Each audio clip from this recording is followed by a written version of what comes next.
now, 1540 AM, Power 104.5 FM, the national voice of the Bahamas, where only the sun covers the Bahamas better. And let's see. It is time now to head on over to the Met Office to see what is happening weather-wise with Shivari Watson-Raming. For our general situation, an expansive and robust high-pressure system across the basin will continue to give rise to pleasant weather conditions and brisk winds throughout the Bahamas today, as the high continues to shift eastwards through tonight. Beachgoers should exercise caution due to the elevated risk of rip currents impacting eastern and southern shorelines.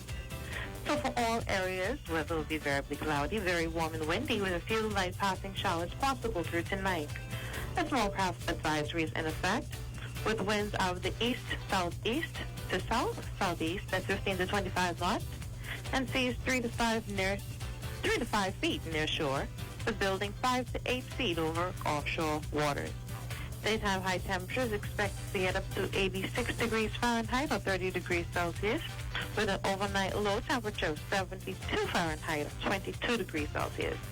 The sun will rise at 7:01 a.m. and will set at 7:25 p.m. We are heading towards high tide, which will occur at 8:02 a.m. Low tide will be at 2:19 p.m. this afternoon, and high once more at 8:27 p.m. tonight. And for our extended forecast for the next 2 days, winds will begin to relax across the islands as high pressure retreats, allowing for a frontal system to drift closer to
This is the ZNS Network, providing radio and high-definition television services for the entire Bahamas. ZNS Network is operated by the Broadcasting Corporation of the Bahamas.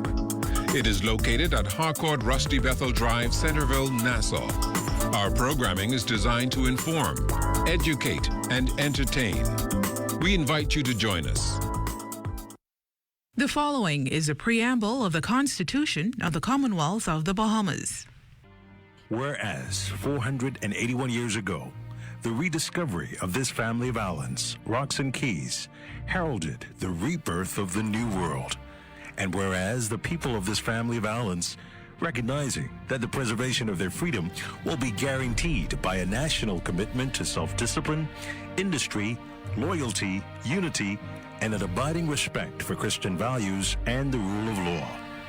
Now, know we therefore, we the inheritors of and successors to this family of islands, recognizing the supremacy of God and believing in the fundamental rights and freedoms of the individual, do hereby proclaim in solemn praise the establishment of a free and democratic sovereign nation, founded on spiritual values, and in which no man, woman, or child shall ever be slave or bondsman to anyone, or their labor exploited, or their lives frustrated by deprivation, and do hereby provide by these articles for the indivisible unity and creation under God of the Commonwealth of the Bahamas.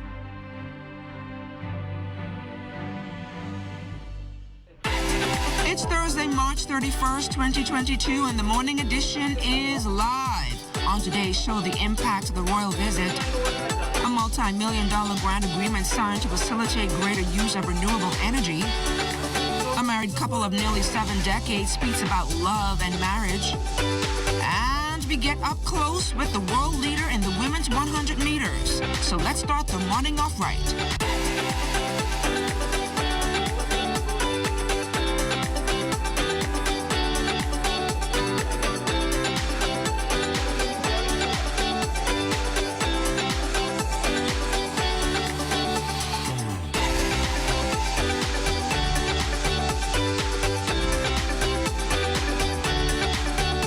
The Morning Edition is brought to you by We Buy, You Sell Company, your leading hurricane impact windows, doors, and tile specialist. Stay positive, work hard, and make things happen. Good morning, everyone, and welcome to the Morning Edition. I'm LaDawn Davis. Good morning, everybody. That's something LaDawn and I always doing, working hard, making things stay positive. But you know what I miss? I miss you calling my name. Prince Charles. Even though the royal visit is over, you're still entitled to call me Prince Charles. We're ready for a great show this morning, LaDawn. Yes, I see that you're going to interview one of the ladies for the men that were rescued. Rescued yesterday. The fishermen that were rescued. The fishermen that went missing, they were found. We're interviewing one of their relatives. We're also going to go over to Dubai. Remember, a couple months ago, Dubai was a hot topic. That expo is closing out today, and we're going to speak with some of the officials down there. And you also have a special interview this morning as well. The Nurses Association, they're celebrating their 75th anniversary. So we're going to speak to the president about their activities and some of the other issues that nurses in the Bahamas are facing. And we're also going to speak with Anthony Strong. She's the fastest woman in the world right now. I remember when Anthony was just a young girl making me feel... Oh, boy. Oh, yeah. Remember her going to Barifta, going through SAC, and then going to Auburn to train. Now she's the world leader. 10.99, one of the only few females to dip on the 11 seconds. You know what kind of recognition that is to go on the 11 seconds in the 100 meters. You have some men who running on the world circuit can't go on the 11 seconds and still trying to make sure that they're not going to run. But we know our Crystal Darling is still out there sick. We're hoping her a speedy recovery. But our Corporal Kemp, Mr. Reliable, is out there with our morning traffic. Good morning, Patrick Kemp. Good morning, Fisher. Good morning, LaDawn. And good morning, Bahamas. Presently, I'm in the area of Blue Hill Road and SC McPherson. And before I start, I just want to say we should be definitely glad to be in the land of the living, and we should be reminded and to give acknowledgement and praise to the Lord for the opportunities that He renews in us every day for a brand new start. I just want to say to the drivers out there, if you're traveling in the northern direction on Blue Hill Road, just in the area of XC McPherson, you'll notice that the traffic will go from double lane to single lane, and that's the merge lane. I want to encourage the drivers to please be courteous to one another. You'll find that the traffic will flow even more smoothly if you allow one vehicle to travel ahead of you and in a continuous flow. There is no need for the excessive speed on our streets. There's no need for the outrage, and there's no need for the persons out there to just not be courteous to one another. I want to encourage all persons out there to have a safe, a productive day. Be mindful that we have a brand new opportunity to make better decisions in our lives, and let's take advantage of that. And have a good day. Back in studios, LaDawn and Fisher. Thanks, Lord. We are waking up to 75 degrees, mostly clear. We're in southeast at 17 miles per hour. Humidity 68%. An expansive and a robust high-pressure system across the basin will continue to give a rise to pleasant weather conditions and brisk winds throughout the Bahamas today. Fall areas, weather partly, mostly sunny, very warm and windy, with a stray shower or two possible. Your daytime high temperature 84 degrees Fahrenheit, overnight low of 72. And as we look ahead to Friday and Saturday, Friday, humid, breezy in the morning. Things should change in the afternoon. 85 in the day, 72 at night. And then on Saturday, a thunderstorm in the afternoon. But that should get out of here probably by next week sometime, because you're looking at Sunday as well. Some thunderstorms there, so expect a little slight rainy weekend on Saturday. 84 in the day, 72 at night. The nation's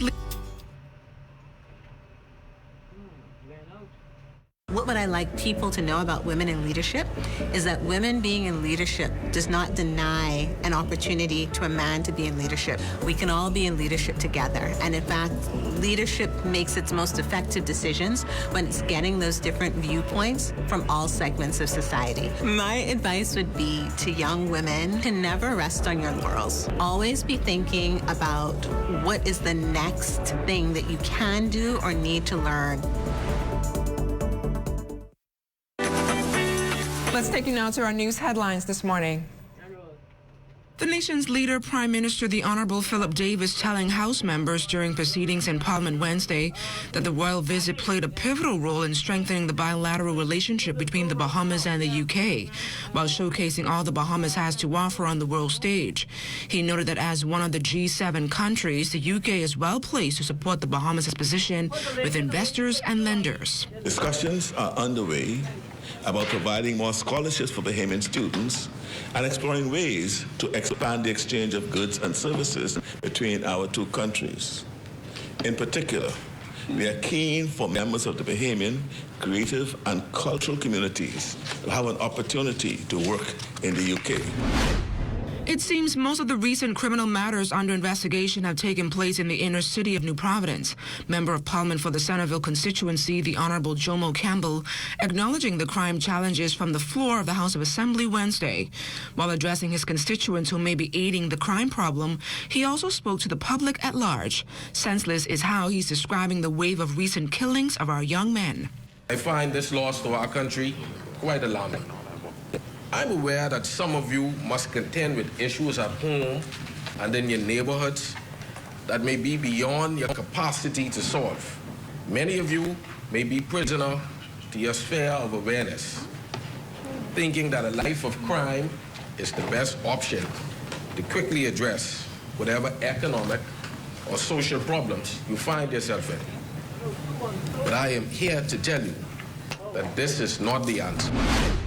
Enough is enough. That sums up National Security Minister the Honorable Wayne Monroe's response to the recent spike in murders.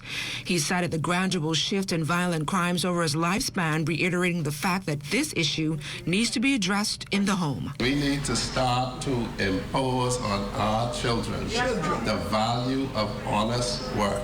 Yes. True, it may only be minimum wage, but he's not risking being gunned down in the street. We need everyone to think about it. If we love our children, we have to do our best to keep them on the straight and narrow. Minister of Economic Affairs, Senator the Honorable Michael Halkitis, and officials from the Inter-American Development Bank and the European Union signed a $9 million grant agreement to facilitate greater use of renewable energy in this country. The Economic Affairs Minister says reducing fossil fuel reliance is important to the Davis administration, especially since Russia's ongoing war with Ukraine drives up the cost of fuel. In addition to this grant-funded project, we have an energy investment initiative that is currently being funded by the IDB at a cost of $80 million. This project, in summary, entails the installation of renewable energy capacity in East End, Grand Bahama, and in Abaco. The Family Islands are also expected to receive support from the Energy Investment Project, as solar systems will be constructed on these islands to reduce reliance on traditional energy sources. Notwithstanding the IDB investment energy loan, the grant funding operation is expected to complement the investment project, as more than 90% of the finance allocated for this initiative will be channeled towards renewable energy in New Providence and the Family Islands. More than 1,000 Abaco and Grand Bahama homeowners still awaiting assistance from the government's small home repairs program following 2019's Hurricane Dorian. Minister of State responsible for the Disaster Reconstruction Authority, the Honorable Miles LaRota, says a large number of homeowners have yet to be approved. Additionally, Mr. LaRota says homes with varying degrees of damage were supposed to be assessed, with government owing some $400,000 to the contractors for work completed. We are at a point now where we have sourced the funds with regards to about 2,600 residents at various stages of the home repairs. That would be from about 2,500 and capped at 10,000.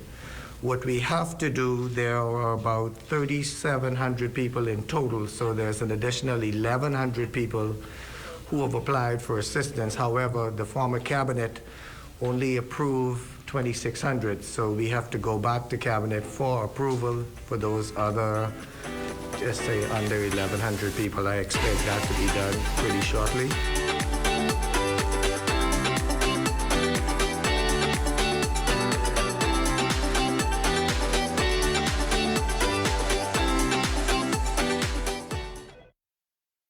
Visit Home Care and Electrical and Home Decor, your one-stop shop on Joe Farrington Road, just west of the traffic light. We carry a full line of electrical and plumbing supplies, a huge stock of appliances upstairs, refrigerators, stoves, freezers, washers, dryers, plus we have all the household items you need. Right next door, you'll find Andros Beauty Supply for all your health and beauty needs, from hair colors, facial creams and soaps, to weaves and caps and so much more. Home Care and Electrical and Home Decor and Andros Beauty Supply, all in one building, Joe Farrington Road, open every day, including Sunday. At Home Care, we guarantee you the best prices in the Bahamas.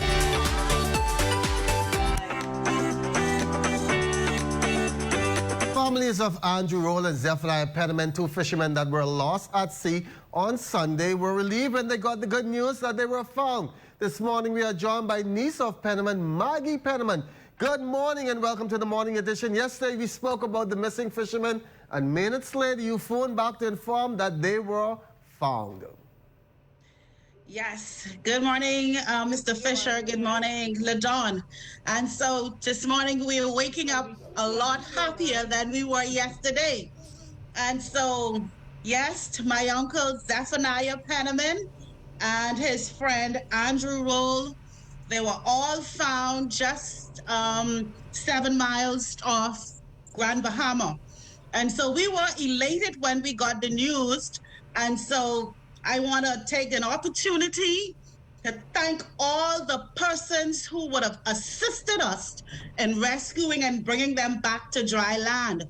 And so I want to say a special thank you to all the persons who would have prayed and who would have fasted, and those who would have gone out there and searched and looked, and those who would have even just called and expressed their concern to the family about the two missing men. Any word on what happened? Sorry, I didn't hear you. Any word on what happened that caused them to drift? Okay, when they would have left the Berry Islands on their way to Grand Bahama, they kind of lost the course, and then they ran out of fuel. And speaking with my uncle yesterday, and so that took them, out of the directions of where they was headed into Grand Bahama. I don't have all of the longitudes of wherever it was, but he was talking to me about them leaving the Berry Islands about 6 a.m. and on Sunday, and just at midnight, when he realized that we were on the sea for too long, we must have lost course. What type of conditions? What type of condition were they in?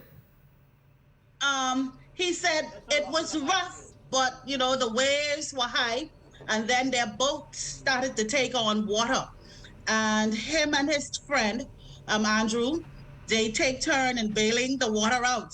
He said some 40 gallons of water per day.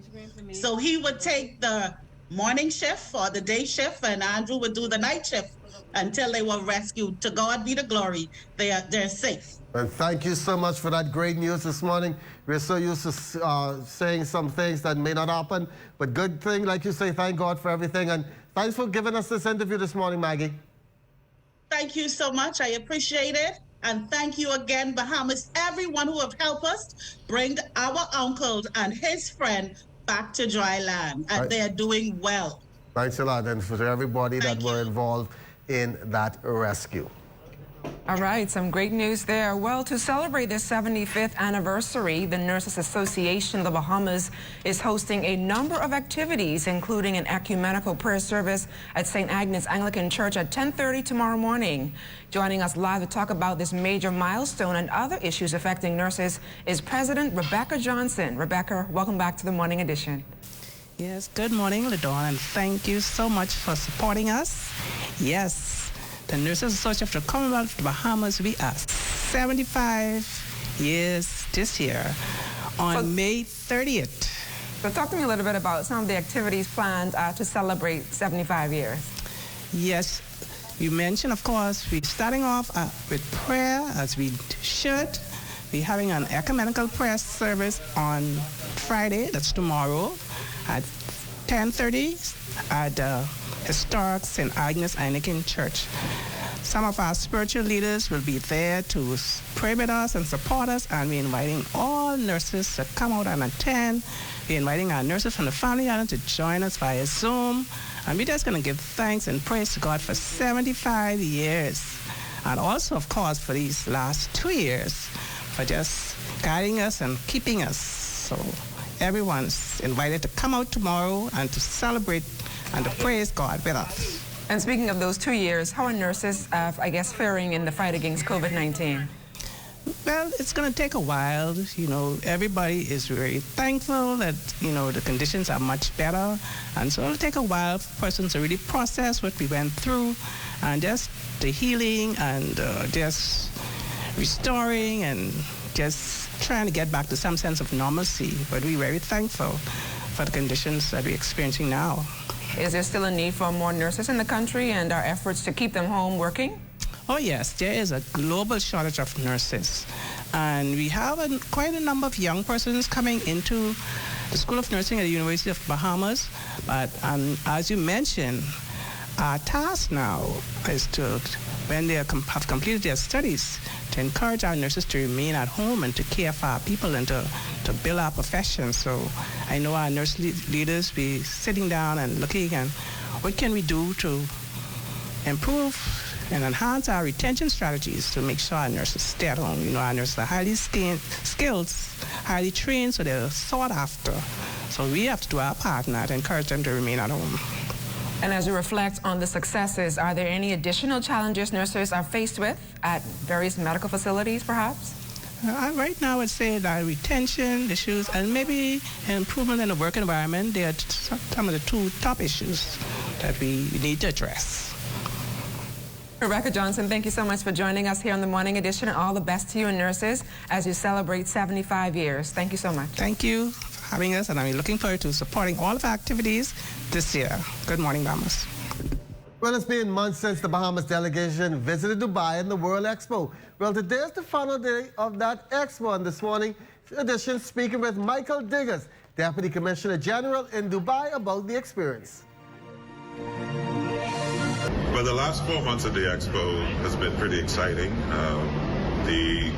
What made it very exciting is the fact that the attendance at the Expo has seemingly increased exponentially up to the point now where we're almost at the Bahamas Pavilion alone has seen more than 1.2 million visits up to the end of, by the middle of March of this year. And I estimate that by the time we close, which is the closing is today, we probably will see approximately 1.5 million visits come through the Bahamas Pavilion alone. The Expo in general has seen 23 million visits to the Expo today. All who walked through the pavilion left with a great Bahamian experience. It's the best experience ever in the Expo. Woo-hoo! Really great experience dancing with Leg, and I got the autogram. Where are you today? Bahamas. Yes, Bahamas. The reception from the visitors who came to the Bahamas Pavilion has been pretty exciting. I think, first of all, it's important to state and to thank Ministry of Tourism for allowing 8 Bahamians to actually come and work within the pavilion to really act as hosts for those visitors who came in. And so that speaks volumes to at least our commitment to being here. Secondly, I think it's important to stress that when the visitors do come into the pavilion, they really find themselves engaging with the particular representatives from the Bahamas. One of those tourism reps, Nathaniel McKinney, afforded the opportunity to boost the Bahamas appearing live on a television show. We're very vibrant in our arts and our culture. Our national flag is very symbolic. The aquamarine represents the sky and the sea. The gold represents the sun and the sand. The black represents the unity and strength of the nation. Our national fish is the blue marlin. Our national bird is the flamingo. Our national anthem is March On, Bahama Land. And also our national music is the junkanoo. And as we head to the break, we take a look back at a day in Bahamian history. On March 31st, 1952, the Fox Hill prison took its first set of inmates as 224 prisoners were moved from the Nassau prison on E Street to the new compound. Also on this day in 1993, the People's Penny Savings Bank closed its doors after operating for almost 40 years.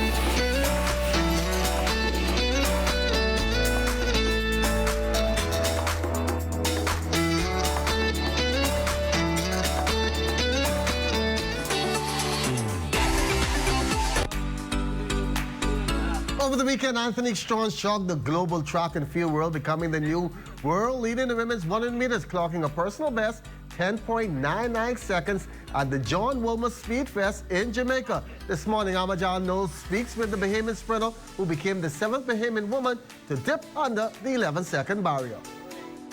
After everything sort of registered and stuff to say that I actually was able to analyze and soak in everything, it was great. I was happy with the performance, even though the execution wasn't the best.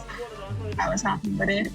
I'm excited that I do have the world lead right now because it can change this weekend or any day. But right now, I'm glad that I was the first person to give it a legal 10, and it was a PB.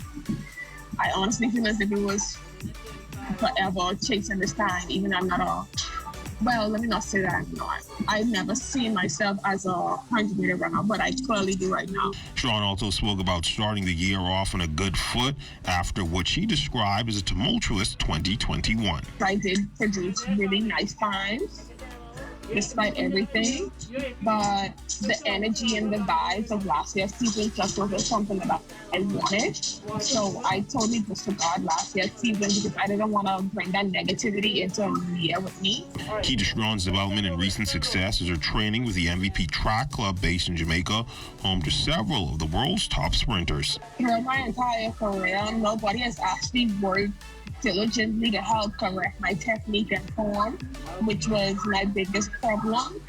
And coaches would try to explain things, but whenever you say that you don't understand, they tend to get frustrated and question on why you don't understand. But here at MVP, if I tell my coaches like, oh, I don't understand what you saying, like what you want me to do. I understand what you're saying and what corrections I need to be made, but can you break it down simpler for me to actually be able to achieve that?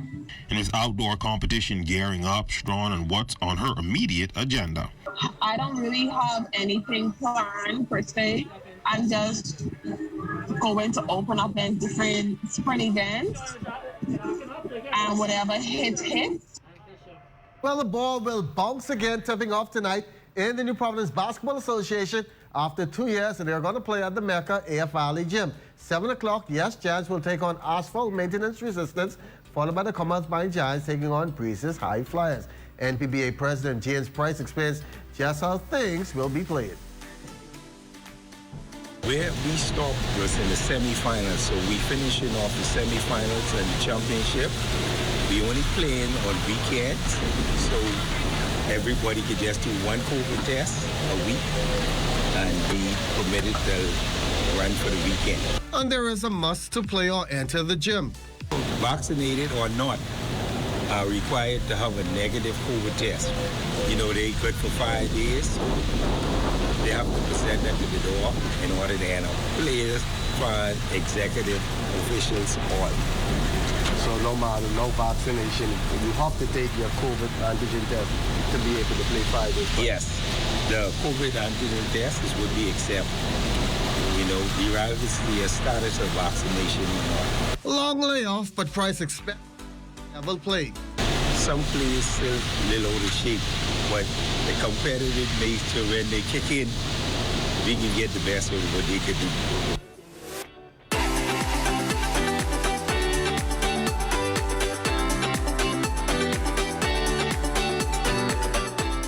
As an artist, I travel all over the world, and I find inspiration all around me. In the people, and especially the environment. I love the Bahamas with all its natural beauty. From Abaco in the north to Inagua in the south, and all the wonderful and colorful islands in between. But we must all do our part to keep the Bahamas healthy and clean, now and for the future generations. That's why I want you to find a little time to do your part. I'm doing my part because I care. Do you?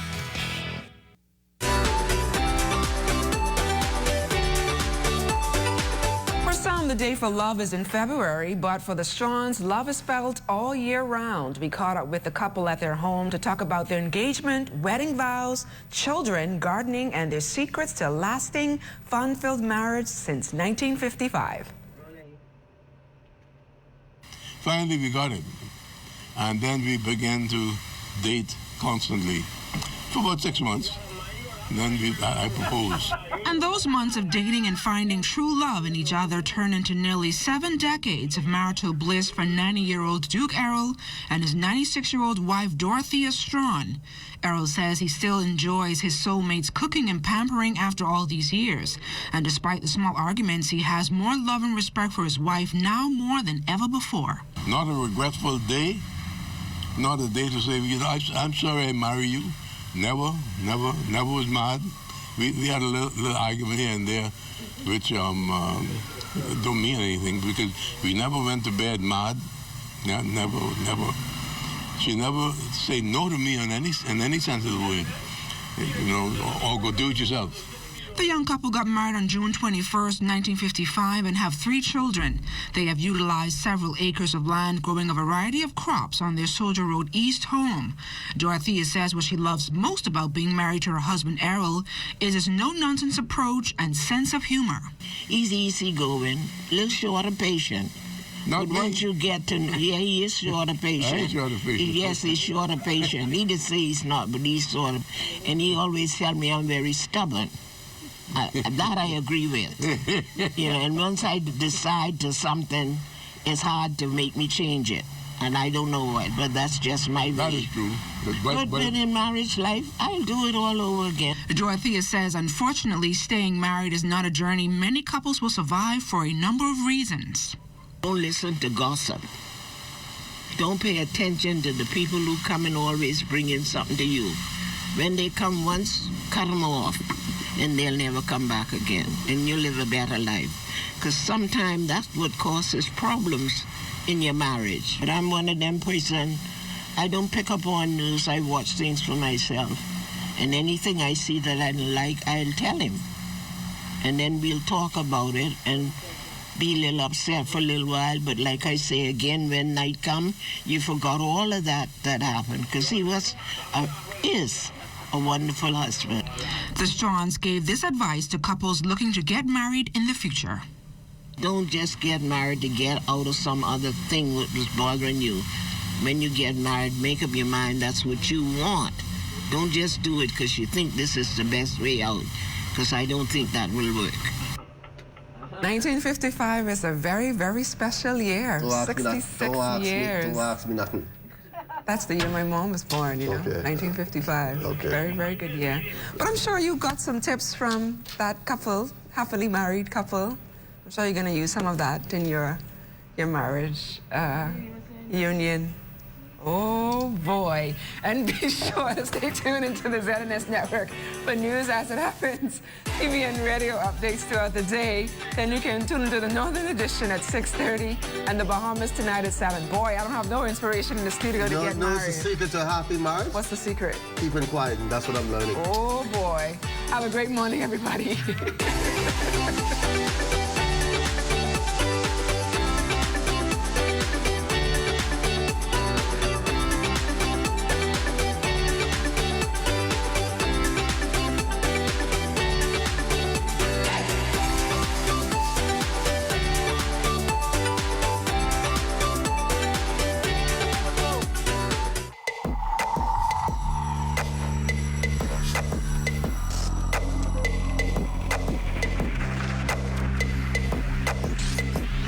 You're watching the ZNS Network, the People's Station. Hello, I'm Beverly Curry, and welcome to Ordinary People. We're on Elbows Key, minutes away from Hopetown in the Abacos, and we are on the site of the Elbows Reef